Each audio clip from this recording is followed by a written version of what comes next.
Hi friends, எப்படி இந்த மாதிரி ஒரு ஹேங்கிங் கிஃப்ட் ஐடியா பண்ணலான்னு பார்க்கலாமா? நான் கொடுத்துருக்க மெஷர்மெண்ட்டில் பேப்பரை கட் பண்ணிவிட்டு இந்த மாதிரி கிராஸாக ஃபோல்டு பண்ணிக்கோங்க. அதுக்கப்புறம் அதை சென்டராக வச்சுட்டு இந்த மாதிரி கோன் ஷேப்பில் ஃபோல்டு பண்ணிக்கலாம்.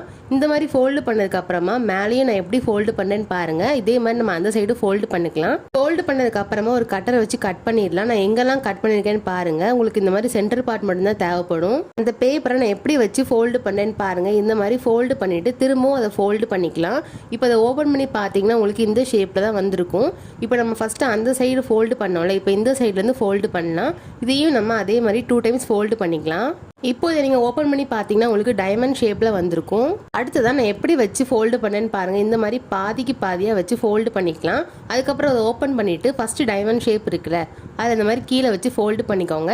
இதே மாதிரி அடுத்த டைமண்ட் ஷேப்லையும் கீழே வச்சு ஃபோல்டு பண்ணிக்கலாம். அதுக்கப்புறம் கடைசியாக டைமண்ட் ஷேப்லையும் வச்சு இந்த மாதிரி ஃபோல்டு பண்ணிக்கோங்க. இந்த மாதிரி ஃபோல்டு பண்ண மாதிரி நம்ம ஆப்போசிட் சைடும் ஃபோல்டு பண்ணணும். இதுக்கப்புறமா உங்களுக்கு இந்த மாதிரி தான் வந்திருக்கும். அடுத்து நான் எப்படி ஃபோல்டு பண்ணேன்னு பாருங்கள். உங்களுக்கு ஆல்ரெடி ஃபோல்டு பண்ண தடை இருக்கும். அதில் இந்த மாதிரி வச்சு நீங்கள் ப்ரெஸ் பண்ணிட்டீங்கனாலே உங்களுக்கு ஈஸியாக இந்த மாதிரி வந்துடும். நீங்களே பாருங்கள். இந்த மாதிரி ஃபுல்லாக ஃபோல்டு பண்ணதுக்கு அப்புறமா சென்டரில் இந்த மாதிரி கொஞ்சம் அட்ஜஸ்ட் பண்ணிங்கன்னா உங்களுக்கு அந்த மூன் கொஞ்சம் பெருசாக வரும். நான் அட்ஜஸ்ட் பண்ணி காட்டுறேன், நீங்களே பாருங்கள். இப்போ நம்ம க்யூட்டாக ஒரு மூன் பண்ணிட்டோம். இப்போ நம்ம இதில் ஸ்டார் ஒட்டிடலாமா? இந்த ஸ்டார் எப்படி பண்ணணும்னு ஆல்ரெடி வீடியோ போட்டிருக்கேன். கீழே அதுக்கான லிங்க் கொடுத்துருக்கேன், செக் பண்ணி பாருங்கள். இந்த ஸ்டாரில் அந்த நூலை ஒட்டிட்டு இந்த மாதிரி நம்ம ஒட்டிக்கலாம்.